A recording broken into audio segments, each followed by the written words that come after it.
যে ব্যক্তি রিজিকে বরকত পেতে চায় সে যেন এই 5টি আমল করে। আর যে ব্যক্তি এই 5টি আমল করবে আল্লাহ রাব্বুল আলামিন ওনার রিজিকে বরকত দান করবেন। 1 নম্বর আমল ইস্তিগফার করা, অর্থাৎ ইস্তিগফারের আমল করা। আর এই ব্যাপারে আল্লাহ তাআলা কোরআনে কারীমের ভিতরে বলেন, কুল তাস্তাগফিরু রাব্বাকুম ইন্নাহু কানা গফফারা ইউরসিলিস সামাআ আলাইকুম মিদরারা ওয়া ইউমদিদুকুম বিআমওয়ালিন ওয়া বানিন ওয়া ইয়াজআল লাকুম জান্নাতিন ওয়া ইয়াজআল লাকুম আনহারা। অর্থাৎ তোমরা তোমাদের রবের কাছে ক্ষমা প্রার্থনা করো, তিনি তো মহা ক্ষমাশীল। তিনি তোমাদের উপর আকাশ থেকে প্রচুর বর্ষণ করবেন, ধন সম্পদ ও সন্তানাদি দ্বারা সাহায্য করবেন, তোমাদের জন্য বাগান ও নদী দান করবেন। এই জন্য বেশি বেশি ইস্তিগফার করা। 2 নম্বর তাকওয়া অবলম্বন করা। আর এ ব্যাপারে আল্লাহ তাআলা কোরআনে কারীমের ভিতরে বলেন, ওয়া মান ইয়াত্তাকিল্লাহা ইয়াজআল লাহু মাখরাজা ওয়া ইয়ারযুকুহু মিন হাইসু লা ইয়াহতাসিব।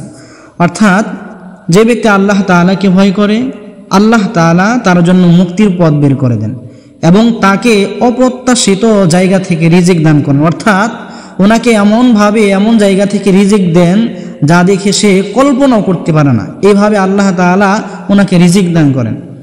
এই জন্য গুনাহ থেকে বেঁচে থাকা বা আল্লাহ ভীতি রিজিক বৃদ্ধির একটা অন্যতম একটা কারণ। 3 নম্বর সালাত কায়েম করা।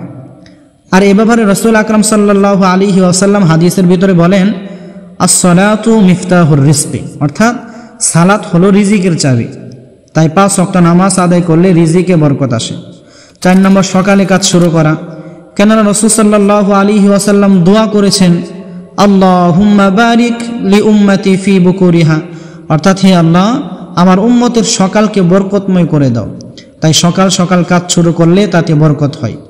5 নম্বর আত্মীয়তার সম্পর্ক বজায় রাখা। কেন রাসূল আকরাম সাল্লাল্লাহু আলাইহি ওয়াসাল্লাম বলেন, যে ব্যক্তি রিজিকের প্রশস্ততা ও আয়ুর বরকত চায় সে যেন আত্মীয়তার সম্পর্ক বজায় রাখে। আত্মীয়তার সাথে সম্পর্ক রাখা রিজিক বৃদ্ধির অন্যতম উপায়। এতক্ষণ আমরা যে আলোচনা করলাম, এখন আমরা সংক্ষেপে সেই বিষয়গুলো আবারও জেনে নেই। 1 নম্বর আস্তাগফিরুল্লাহ পড়া। 2 নম্বর তাকওয়া অবলম্বন করা। 3 নম্বর সালাত কায়েম করা। 4 নম্বর সকালে কাজ শুরু করা। 5 নম্বর আত্মীয়তার সম্পর্ক বজায় রাখা। তাই আসুন আমি নিজেও যেন এই বিষয়গুলোর উপর আমল করতে পারি, আপনারা যেন আমল করতে পারেন। আল্লাহ তাআলা সবাইকে আমল করার তৌফিক দান করুন। আমিন।